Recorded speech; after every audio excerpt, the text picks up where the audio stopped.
오전에는 예수님의 부활하신 이유가 뭔가, 우리의 믿음으로 사는 것을 헛것으로 만들지 아니하시려고 부활하셨다, 말씀대로 순종하면서 복음을 전파하는 것이 헛되지 않도록 부활하셨다,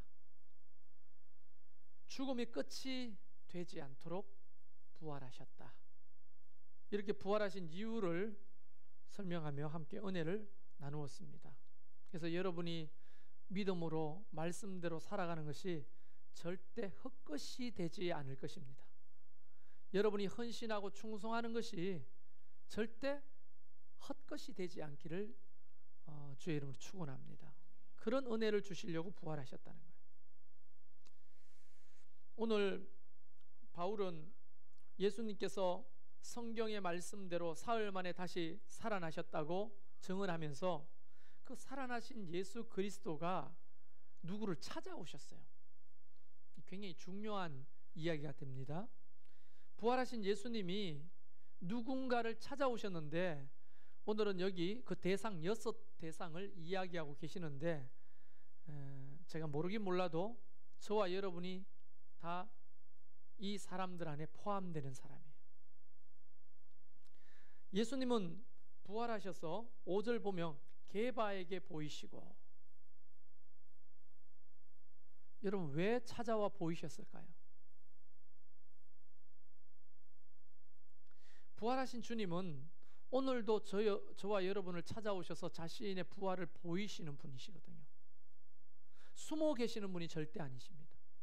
그걸 비밀로 덮어놓으시는 분이 아니고, 그분은 반드시 부활하셔서 우리를 찾아오시고 자신을 보여주십니다. 그 이유가 있는데요, 바로 이런 거입니다. 제일 먼저는 게바에게 보이셨다고 했는데, 게바는 다른 사람이 아니라 베드로입니다. 베드로. 여러분, 베드로가 옛날에 어떻게 했냐면 예수님이 이런 말씀 하셨어요. 나는 이제 죽으러 간다. 그러니까 베드로가 펄쩍 뛰면서, 죽기는 누가 죽어요?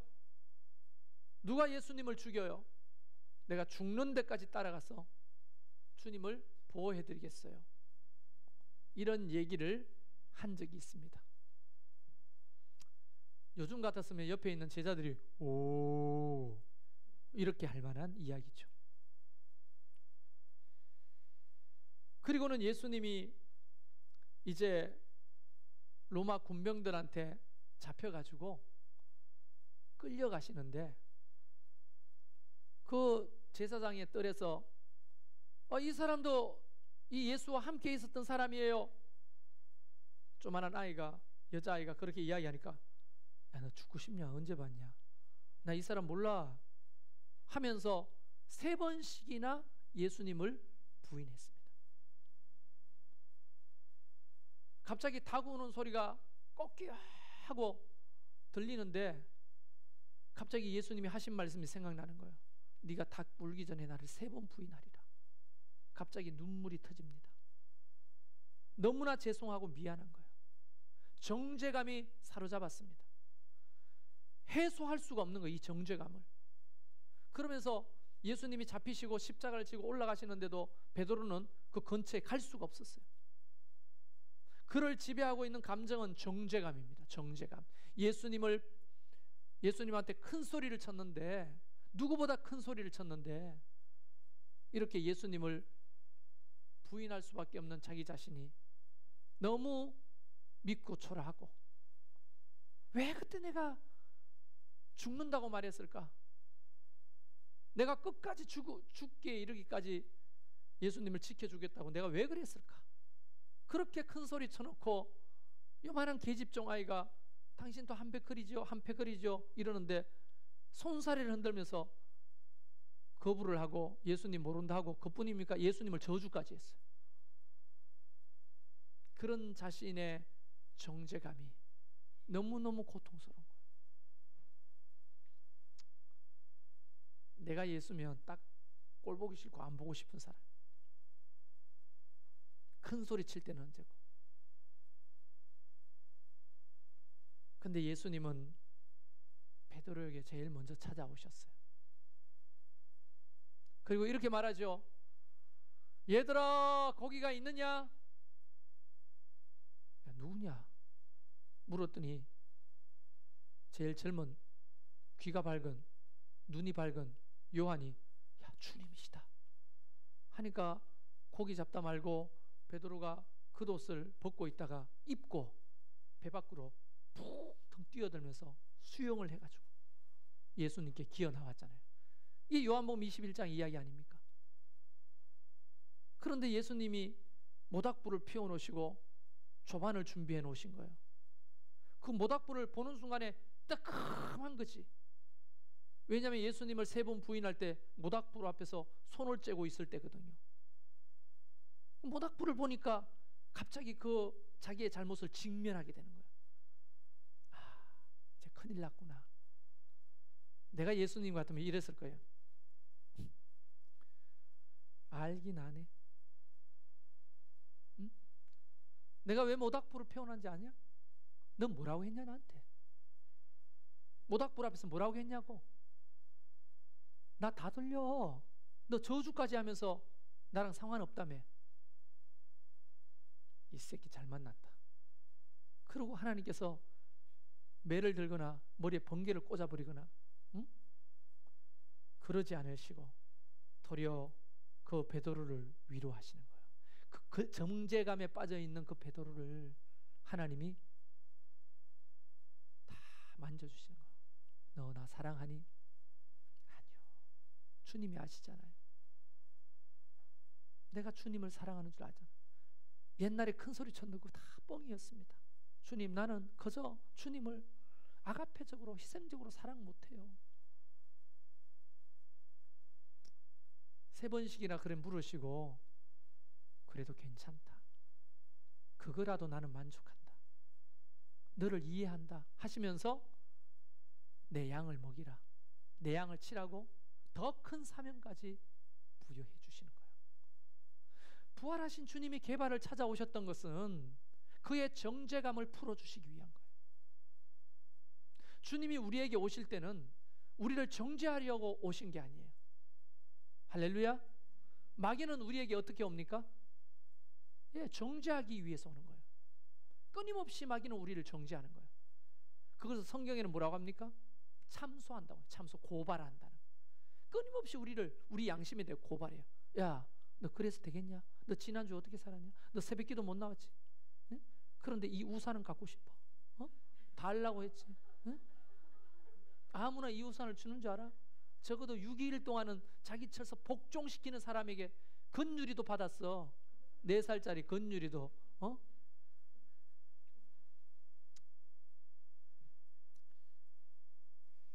그거는요 마귀가 하는 거예요. 마귀가. 여러분이 왜 못 나왔는지, 못 일어났는지, 왜 그럴 수밖에 없었는지 하나님은 아시는 거예요. 할렐루야. 주님이, 부활하신 주님이 우리를 찾아오실 때는 우리의 정죄감을 해소하고 풀어주시기 위해서 오늘도 부활하신 그 주님이 우리를 찾아오시는 거예요. 할렐루야. 그 다음에 보니까 그 후에 12제자에게 나타나셨다고. 부활하신 주님이. 여러분, 이 12제자는 그때 상황이 어떤 상황이었습니까? 3년 동안 처자식 버리고 따라다녔는데 주님은 너무나 무력하게 십자가에 못 박혀 죽어버리시고 눈앞에서 장사돼 버렸어요. 장전 6명이 굴려야 되는 큰 돌문으로 그 무덤을 막아놓고 로마 군병을 2명 세워가지고 혹시 무덤 문을 열고 예수님의 시체를 훔쳐갈까봐 군병까지 보초로 세워둔 그들의 삶은 이제 끝난 겁니다. 3년의 삶은 이제 물거품처럼 날아가 버린 거예요. 간혹 갈릴리로 갔을 때 아내가 나타나고 자녀들이 와가 아빠, 여보 하고 왔을 때 또 언제 올 거예요? 물을 때마다 그는 목에 힘을 주고 조금만 기다려. 아빠, 청장이 돼서 올 거야. 국회의원이 돼서 올 거야. 장관이 돼서 올 거야. 조금만 기다려. 너 저 서울에 가서 살고 싶지? 응? 성전 옆에서 고개만 돌리면 거룩한 성전이야. 그곳에서 살게 해줄게. 이렇게 큰 소리 쳤던 12명이 예수님이 죽고 난 다음에 실망에 빠지고 담력과 용기를 잃어버렸어요. 어떻게 할 줄 모르는 그 제자들에게 예수님이 나타나셨어. 도마는 못 믿겠다고, 부활했다는 소문이 들리는데 못 믿겠다고. 그런데 오셔서 손바닥, 구멍 뚫린 손바닥을 보여주시고 창자국을 보여주시면서 너 손가락으로 이 구멍에 한번 넣어봐라. 그러면서 용기를 잃고 있는 제자들에게 담력과 용기를 부여하시기 위해서 예수님이 찾아오신 거죠. 예수님이 오셔서 너 3년 동안 따라다니면서 안전뱅이 일으키는 거 너 그때 너 뭐라 했냐? 우와 하고 박수치고, 야 야고보 너는 휘파람까지 불면서 좋아했잖아. 너 귀신이 쫓겨나갈 때 야 엄지손가락 치켜 세우면서 우리 주님 했잖아. 걔들 맞아? 걔들 맞냐고? 왜 이렇게 벌벌벌 떨고 얼굴이 사색이 되어 있는 거야?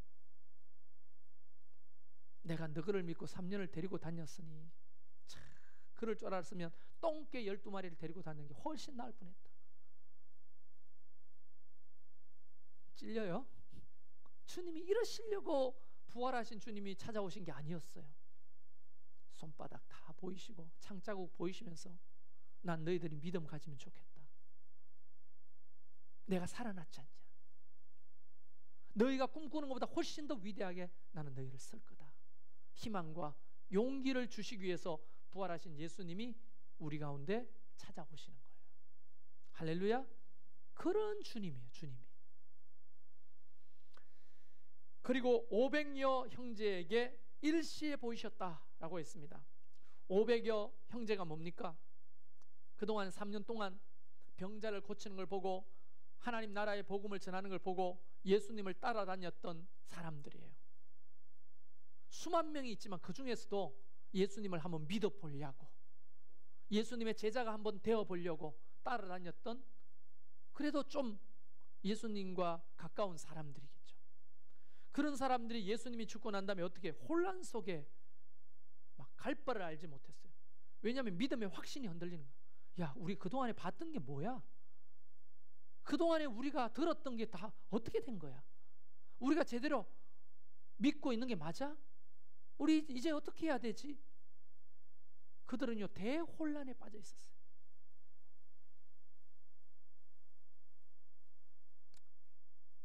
이 정도 혼란이면 여러분 좀 공감이 갈까요? 알고 봤더니 최성열 목사가 신천지였다. 어떡할 거예요? 알고 봤더니 최성열 목사가 요한 지파의 우두머리였어. 어떡할 거예요? 그러면 우리 교회 성도들이 어떡할게요? 어떡할까요?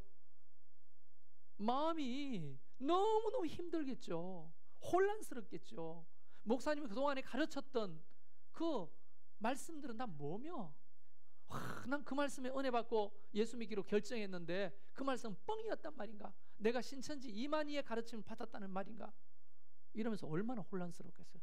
저는 생각할 때 이거 이상의 혼란이 초기 예수님을 따라다녔던 핵심 무리들에게 있었다고 저는 봐지는 거예요. 그런데 예수님이 500여 형제들에게 일시에 나타났어요. 이 사건은 아마 감람산에서 승천하기 전에 500여 형제에게 나타나신 것을 말하는 것 같습니다. 수군거리고 있는 그들에게 나타나셔서 자기를 보이시는 거예요. 그러면서 흔들렸던 그 믿음을 바로잡아 주시고 예수 그리스도에 대한 확신을 부여해 주시기 위해서 나타나시는 거예요. 우리가 살다 보면 얼마나 많이 흔들려요. 무슨 사건 때문에, 무슨 말 때문에, 또 무슨 일 때문에 자꾸만 흔들리고 믿음이 포기가 되고 싶고 떠나고 싶고. 그러나 우리 주님은 나타나셔서 그와 같은 우리에게 믿음의 확신을 부어주시는 거예요. 할렐루야. 부활하신 주님이 우리를 찾아오신 이유는 믿음이 흔들리는 자들에게 믿음의 확신을 부어주시기 위해 찾아오셨다. 그래서 부활하신 주님을 만나야 안 흔들려요. 생각해 보세요. 부활하신 주님을 만나면 무슨 일로 흔들릴 거예요? 여기 칼이 들어오고 총이 들어온다고 흔들리겠어요? 절대로 흔들리지 않죠. 그리고 또 굳이 그 후에 야고보에게 보이셨다고 이야기합니다. 여러분, 야고보는요 성경에 3명이 나와요. 3명. 헷갈려요 여러분. 여기서 나오는 이 야고보는 예수님의 동생 야고보입니다. 동생.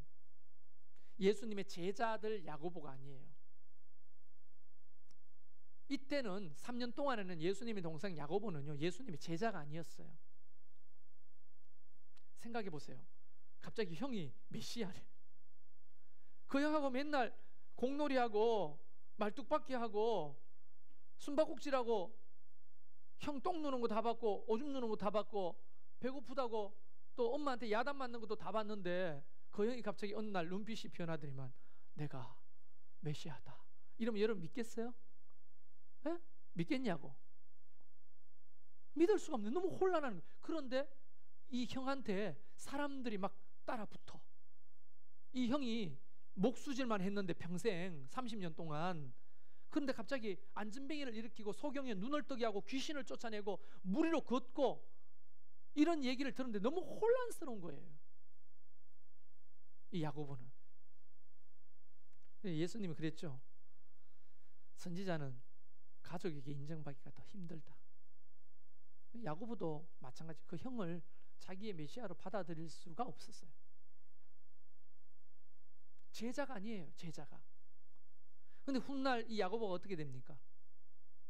총회장이 돼요. 일대 총회장입니다. 예루살렘 교회 감독이 돼요. 감독.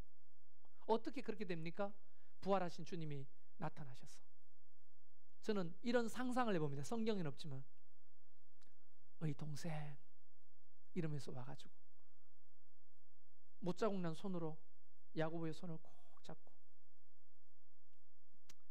그동안 내 없는 동안에 장남 노릇한다고 수고했네. 어머니 꼭 잘 돌보시게.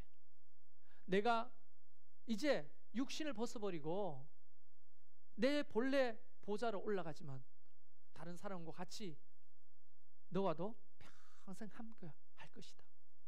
그러면서 격려하면서 야고보의 믿음을 도와주시는 거예요. 예수님을 자기의 구세주로 받아들이지 못했던 야고보에게 오셔서 자기의 구세주로 받아들일 수 있도록 만나주시는 주님. 그게 부활하신 주님이 우리를 만나주시는 이유인 겁니다. 목사님이 아무리 부활하셨다고 떠들고 날 위해 부활하셨다고 떠들어도 믿음이 안 생겨. 그런 자들에게 오늘 주님이 찾아오셔서 여러분에게 야고보와 같은 놀라운 변화의 은혜를 주시기를 주의 이름 축원합니다. 그 이후에 야고보는요 위대한 사도가 됐어요. 교회의 감독이 되고 장로가 되고 예루살렘 교회를 이끄는 수장이 된 겁니다. 베드로가 보통 수장이라고 하는데 아니에요. 야고보가, 예수님의 동생 야고보가 바로 수장이 됐어요. 수장. 동생한테 위로하고 믿음이 생길 수 있도록 찾아오신 주님이 그 다음에 모든 사도에게 나타나셨다. 모든 사도에게. 여기서 말하는 사도는 12사도를 의미합니다마는 이제는 옛날에 담력과 용기를 주시기 위해서 12제자를 만나 주신 게 아니라 앞으로 해야 될 사역들을 감당할 만한 성령의 권능을 부으시기 위해서 12사도를 만나 주신 거예요. 두려워하지 말라. 성령이 너희에게 임하시면 너희가 권능을 받을 것이다. 권능을 받게 되면 너희가 이 예루살렘으로 또 사마리아로 땅끝까지 이르러 정인의 삶을 살고 하나님의 뜻을 수행할 수 있는 능력이 너희에게 부어질 것이다. 그것을 주시기 위해서 나타나신 거예요. 그리고 실제로 정말로 보잘것없고 말도 어눌하고 배운 것도 없고 경험도 없는 그 12사도가 성령의 충만함을 받고 났더니 박사들도 다 벌벌벌 떨만한 논리적인 이야기를 하는가 하면 안전뱅이를 일으키고 병자들을 고치고 귀신을 쫓아내면서 예수의 이 십자가 부활의 복음을 전하는데 사람들이 다 깜놀하는 거예요. 정말. 와, 어떻게 저 사람이 옛날에 그 사람 맞냐? 이 비포 애프터가 너무 분명한 거예요. 이 비포 애프터가 분명한 이 중간에 무슨 사건이 있었느냐? 부활하신 주님이 오셔서 그들에게 성령을 부어주시고 성령을 숨을 내쉬면서 성령을 받으라. 이게 바로 사도들에게 성령을 부어주셨던 주님이라는 거예요. 여러분, 우리가 목사를, 목자를, 목녀를, 목부를 또는 교사를 어떻게 수행할 겁니까? 최석열 목사를 향한 의리, 그걸로 안 됩니다. 어떻게 그걸로 돼요? 내가 가지고 있는 달란트와 은사로만 그거 안 됩니다. 아주 유한한 거예요.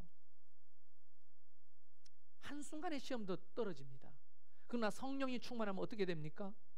감당할 힘이 내면으로부터 올라오고 하나님과 동행함으로 감당할 능력이 생기게 되는 거예요. 제가 원래 전도사 시절부터 88년부터 5월달부터 전도사 했으니까 이제 5월이 되면 30년째네. 이 바닥에서 30년을 돌아보면 부족한 것도 많고 연약한 것도 많았는데, 야, 내가 어떻게 그런 교회에서 맡겨진 그 일을 수행했나 돌아보면 전적으로 하나님의 은혜지 내가 잘나서 한 게 아니더라고요. 돌아보면 옛날에는 좀 목에 힘이 들어가고 어깨에 뽕이 들어가가지고 내가 잘나가지고 탁월해가지고 그렇다고 막 착각을 했는데요, 그거 아니에요. 그게 정말 착각이에요. 여러분, 38선 너머에서 착각은 자유지만, 착각은 자유잖아요, 북한에서. 그건 정말 착각에 불과한 거예요. 우리의 힘과 능력으로 되는 게 아닙니다. 하나님의 능력으로 되는 거예요. 부활하신 주님이 우리를 찾아오실 때는 그 능력을 저와 여러분에게 부어주시기 위해 오시는 줄로 믿습니다. 할렐루야. 그뿐 아니라 여러분의 삶에 해야 될 많은 과업들이 있잖아요. 직장인으로서, 아버지로, 엄마로서, 그죠? 그 다음에 학생으로서 비전을 가지고 이루어야 될 것, 그거 우리의 힘과 노력으로만은 너무 힘든 거예요. 내가 열심히 해도 나라가 안 받쳐줘. 내가 열심히 일해도 회사가 안 받쳐줘. 내가 열심히 노력해도 내 동료나 직장 상사가 그걸 안 받쳐줘. 참 힘듭니다. 성령의 능력이 부어지면 돌파하는 힘이 생기는 거예요. 극복하는 힘이 생기는 거예요. 그거 있잖아요. 토르, 지팡이란다. 망치, 토르의 망치를 누가 과연 그것을 들 수 있는가? 토르만 들 수 있잖아요. 아니, 난 생각에 저 녹색 괴물 헐크가 그걸 들 수 있지 않겠나 생각했는데 헐크도 그걸 못 들더라고요. 오직 토르만이 그걸 듣는 거예요. 토르가 왜 그걸 들 수 있어요? 토르는 인간이 아니거든요. 반신반인이거든요. 그런 신분을 가진 자만이 들 수 있는 거예요. 토르의 망치를. 그 영화를 보면서, 그래, 우리는 하나님의 자녀의 권세가 있지. 사람의 능력으로는 그 문을 못 열어요. 인생에 닫혀있는 문을. 근데 우리가 하나님의 자녀가 되고 성령의 권능을 받으면 닫혀있는 문을 우리가 열어요. 할렐루야. 그거 주시려고 주님이 찾아와셨다.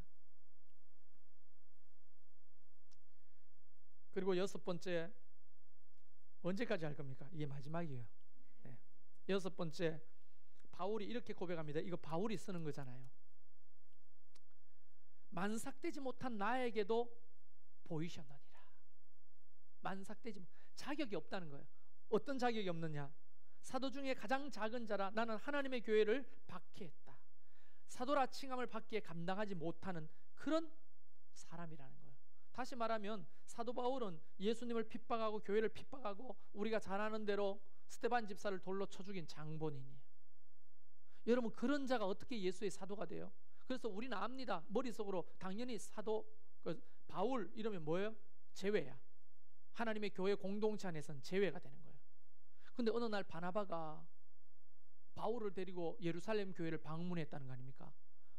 12사도가 깜짝 놀랐어요. 지금 바나바가 누구를 데리고 온 거야? 누구를? 전부 다 난리 난 거예요. 이런 바울 같은 사람이 어떤 사람이었을까요? 우리 교회를 힘들게 하고 나갔던 사람들 있잖아요. 신천지 중에. 알죠? 뭐 실명은 거론하지 않겠습니다. 부부가 있었잖아요. 갑자기 내가 그 사람 데리고 가, 이제 오늘부터 목자입니다. 이러면 여러분 받을 수 있겠어요? 응? 못 받잖아요. 근데 그보다 더 심한 사람이 바울이었다고요.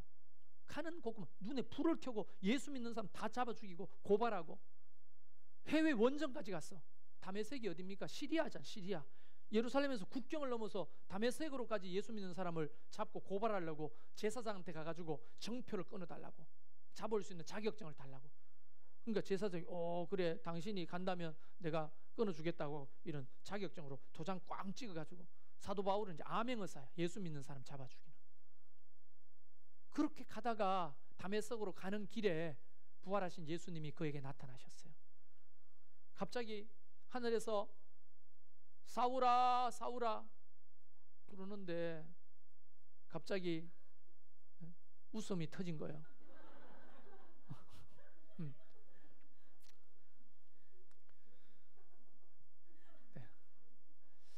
웃는 것도 성령이 하셔야 웃지. 네.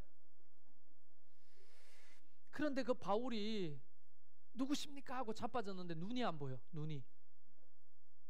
근데 예수님이 네가 핍박하는 예수다. 여러분, 교회를 핍박하고 하나님의 사람을 핍박했는데 예수님은 누구를 핍박했다고 했습니까? 나를 핍박했다고 했어요. 교회를 핍박하고 하나님의 사람들을 핍박하는 것은 주님을 핍박하는 겁니다. 그러면서 바울을 뜯어 고쳐주시기로 시작합니다. 눈에 비늘이 벗겨졌다고 했잖아요. 아나니아가 기도했는데 눈에 비늘을 벗겼어요. 새로운 세상이 보이는 거예요. 복음이 믿어지는 거예요. 예수님의 십자가 의미를 깨닫게 되는 거예요. 그리고 훗날 바나바는 이 바울을 데리고 본래 교회로 가기로 결정합니다. 다 깜짝 놀라죠. 저 사람을 데리고 저 사람을 데리고 왔다. 근데 교회가 얼마나 성숙하냐면 그 바울을 받아들이는 거예요. 그리고 기도해가지고 안디옥으로 파송을 합니다. 정말 성숙한 교회죠. 성경에 그렇게 돼 있는데 목사님은 왜 그렇게 못합니까? 나는 하나님이 아니야. 하나님은 그래도 나는 못해요. 힘들어. 그렇지만 노력하려고 애를 씁니다. 그래서 저는 많이 고민해요. 교회 나간 사람들이 다시 돌아온다면 받아줘야 되냐 말아줘야 되냐. 문제를 일으키지 않았다면 받아줘야지. 내 마음을 아프게 해도 받아줘야지. 바울 같은 사람도 교회를 받아주는데 왜 그 사람들을 못 받아줘요? 받아줘야지. 근데 오면 어떻게 해야 돼? 온만 고민을 저도 다 합니다. 참 사람이기 때문에 힘들죠. 그러나 주님이 바울을 찾아오신 것은 그를 용서하시고 사명을 주시기 위해 찾아오셨다는 거예요. 그의 지난날 교회를 핍박했던 것들 다 용서하시고 사명을 주시기 위해 찾아오셨다. 우리를 찾아오시는 것도 우리를 용서하시고 과거의 허물을 덮으시고 우리에게 새로운 사명을 주시기 위해 찾아오셨다는 겁니다. 할렐루야. 그러니까 주님의 부활은 우리와 상관없는 부활이 아닌 거예요.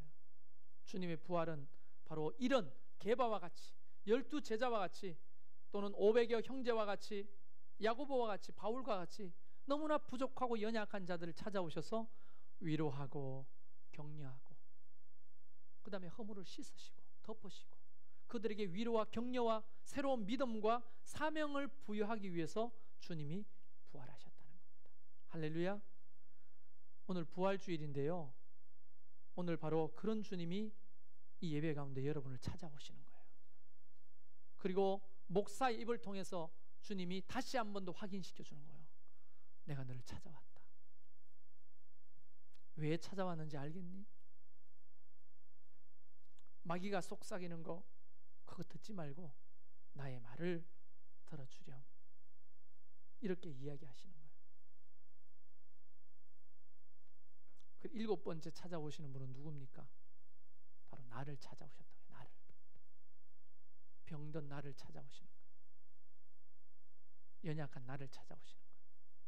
삶에 지치고 고단한 우리를 찾아오시는 거예요. 미래의 갈 바를 알지 못해 불안에 떠는 우리를 찾아오시는 거예요.